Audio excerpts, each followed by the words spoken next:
ஸ்ரீமதே ராமானுஜாய நமக. தினம் ஒரு திவ்ய பிரபந்தம் தொடரிலே இன்றைக்கு 1743வது பகுதி. திருமங்கையாழ்வாருடைய பெரிய திருமொழியை அனுபவித்து வருகிறோம்.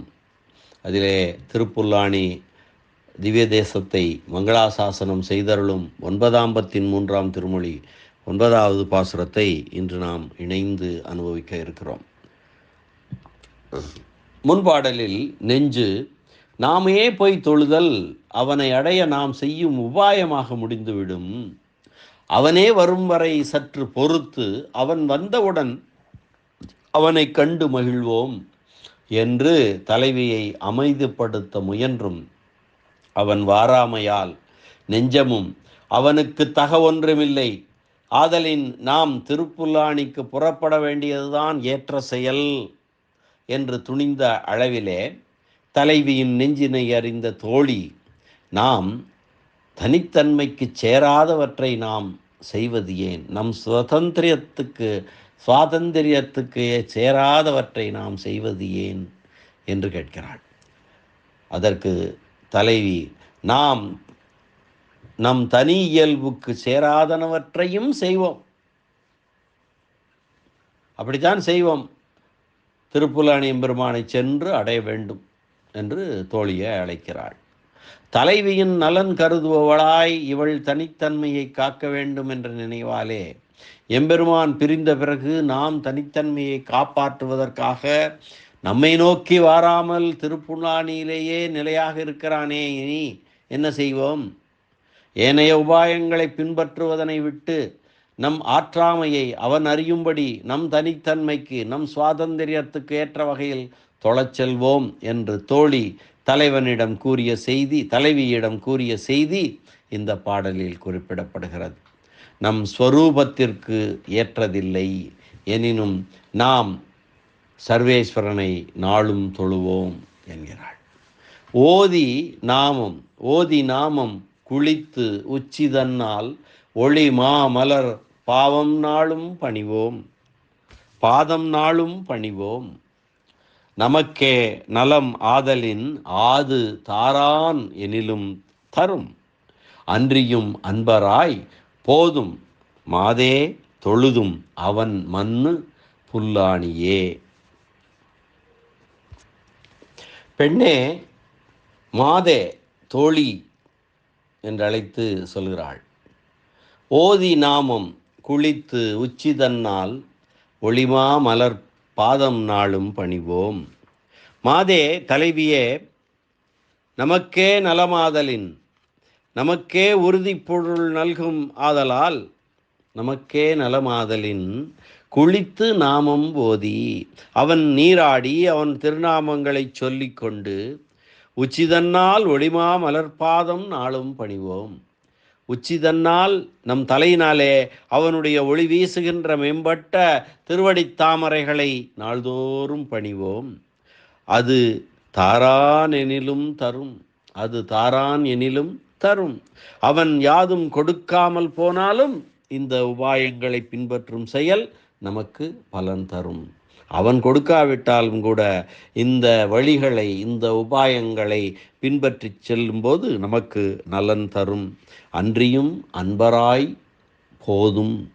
அது இல்லாமல் பக்தர்களாய் செல்வோம். அன்றியும் அது இல்லாமலும் அன்பராய் செல்வோம், பக்தர்களாய் செல்லுவோம். அவன் மன்னு புல்லாணியே தொழுதும். எம்பெருமான் நிலையாக விற்றிருக்கும் திருப்புல்லாணி திருத்தலத்தை தொழுவோம். மாதே, பெண்ணே, தலைவியே என்று தலைவியை பார்த்து தோழி சொல்வதாக அமைந்திருக்கின்றது.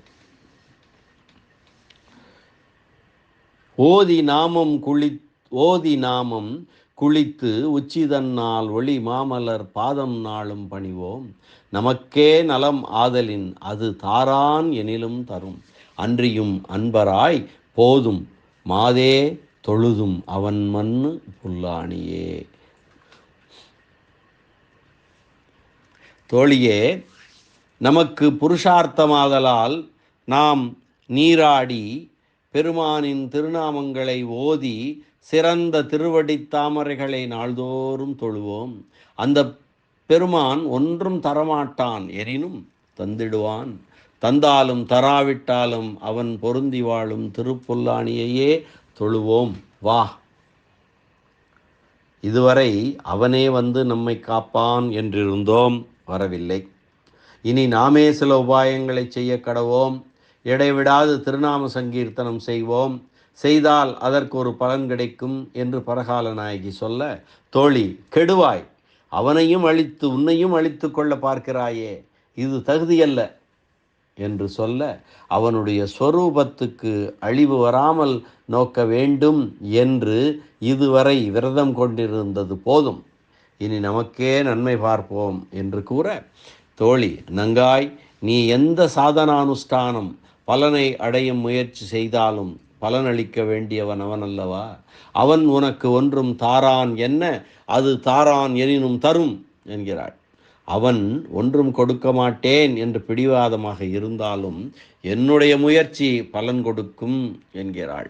எனவே புல்லாணி தொழுதும் என்று கூறி போதும் மாதே என்று தோழியை வலிய பிடித்து இழுக்கிறாள்.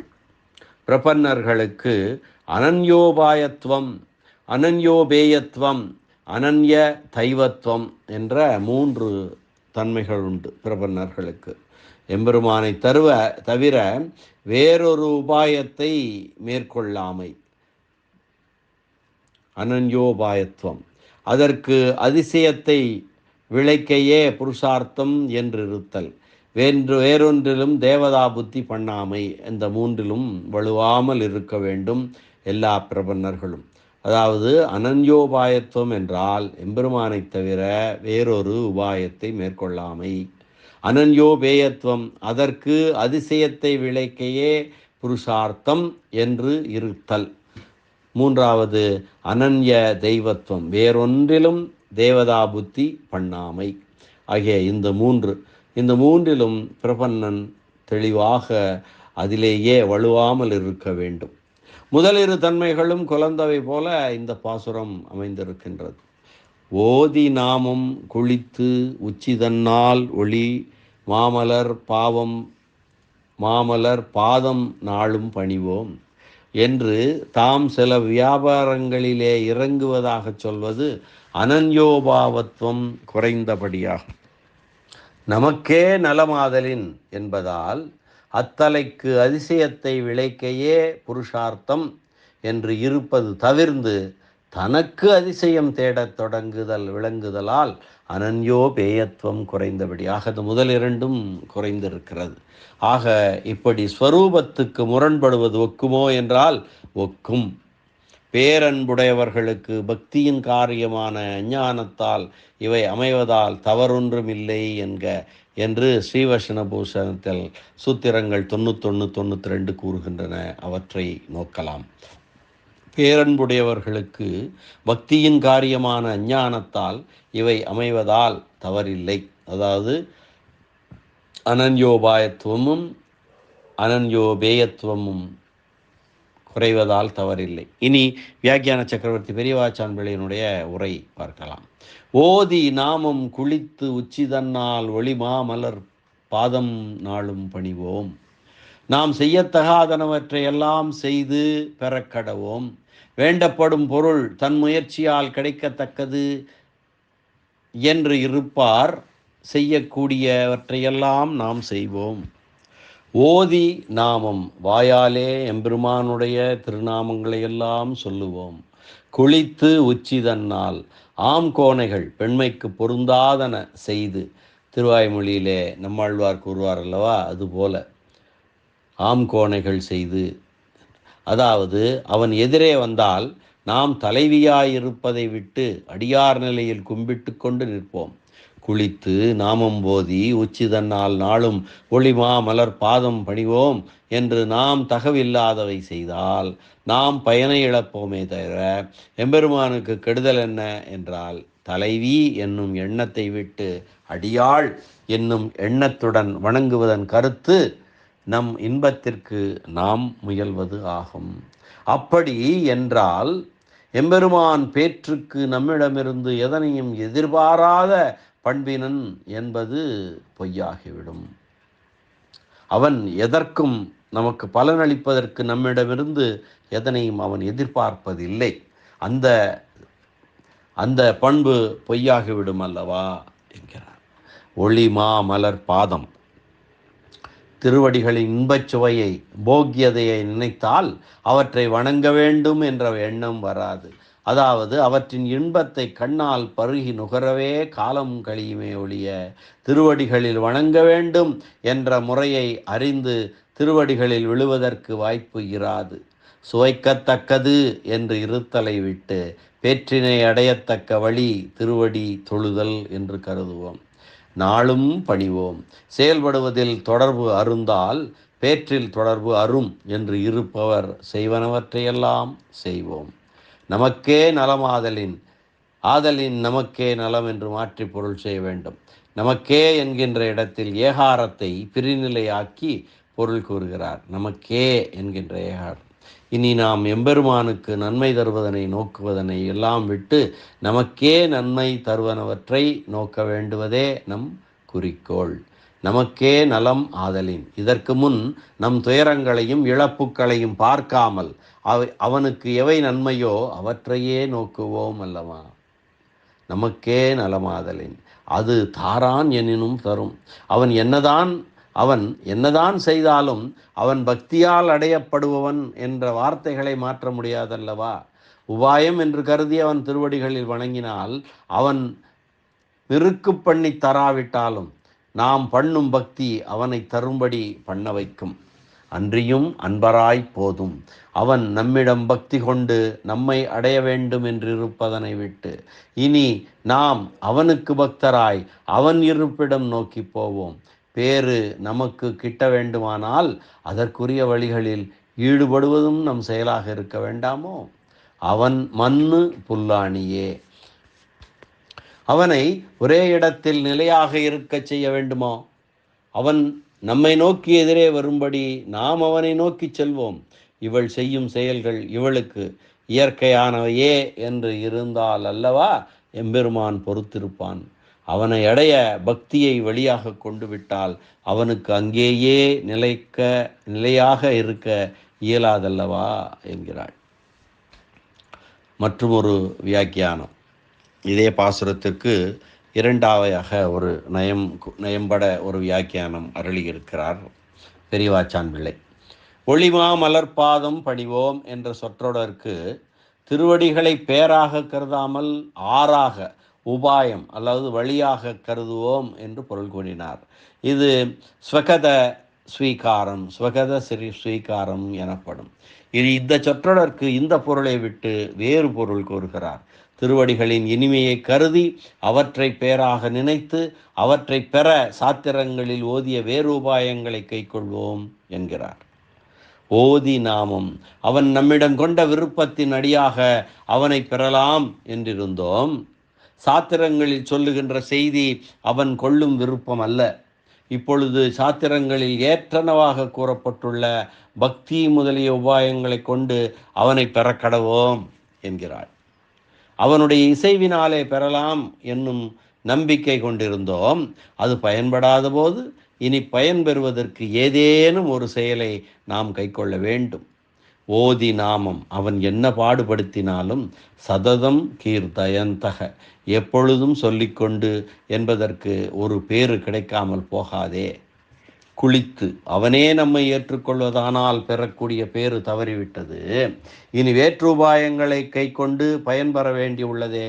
அவற்றை பின்பற்றும் போது அவற்றிற்கு தக்க வசதி தக்க தகுதி உடையவராக வேண்டுமே.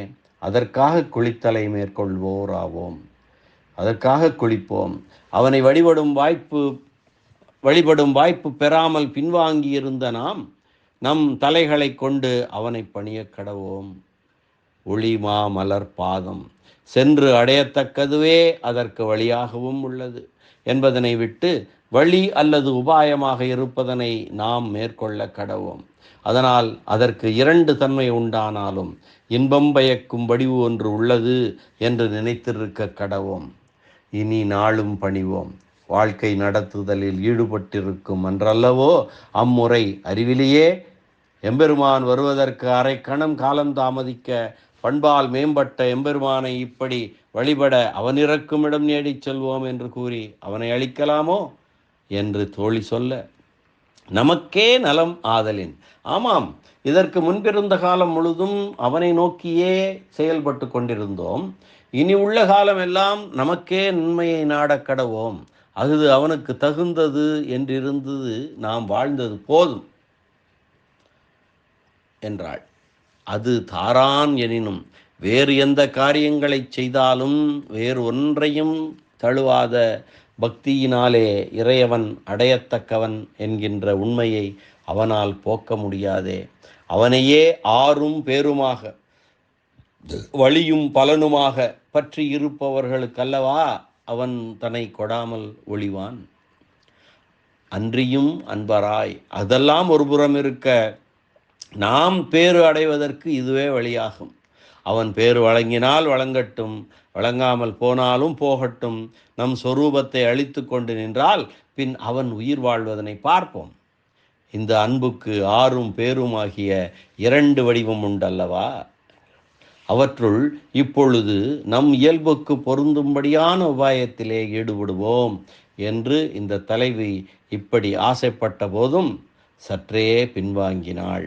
அப்போது தோழி, மாதே போதும் என்கிறாள். அவன் மண்ணு புல்லாணியே, எல்லா உபாயங்களையும் செய்தாலும் அவன் நம்மை பார்த்து வரும்பொழுது நம் ஆற்றாமையை அவன் அறியும்படி நாம் அவன் இருப்பிடம் செல்வோம் என்கின்றாள் தோழி இந்த பாசுரத்திலே. அற்புதமான பாசுரம். 2 வகையாக நயம்பட வியாக்கியான சக்கரவர்த்தி உரை செய்திருக்கிறார். அவற்றை மீண்டும் மீண்டும் படித்து பொருள் புரிந்து அனுபவிப்போம். மீண்டும் ஒருமுறை பாசுரத்தை அன்வயிக்கலாம். ஓதி நாமம் குளித்து உச்சிதன்னால் ஒளிமா மலர் பாதம் நாளும் பணிவோம். நமக்கே நலம் ஆதலின் அது தாரான் எனிலும் தரும். அன்றியும் அன்பராய் போதும். மாதே தொழுதும் அவன் மண்ணு புல்லாணியே என்ற இந்த சிறந்த பாசுர அனுபவத்தை இந்த அளவிலே நிறைவு செய்து மீண்டும் நாளை சந்திக்கலாம் அடுத்த பாசுர அனுபவத்துடன். நன்றி, வணக்கம். ஸ்ரீனிவாச வெங்கடேச ராமானுஜதாசன், திருவரங்கம். திருப்புல்லாணி எம்பெருமான் ஆதி ஜெகநாத பெருமாள் திருவடிகளே சரணம். அரட்டமுக்கி அடியார் சிஎம் கலிகன்றி கலியன் திருமங்கை ஆழ்வார் திருவடிகளே சரணம். வியாக்கியான சக்கரவர்த்தி உரைப்பெருமன்னர் பரமகாருணிகர் பெரியவாச்சான் பிள்ளை திருவடிகளே சரணம். ஆழ்வார் எம்பெருமானார் ஜீயர் திருவடிகளே சரணம்.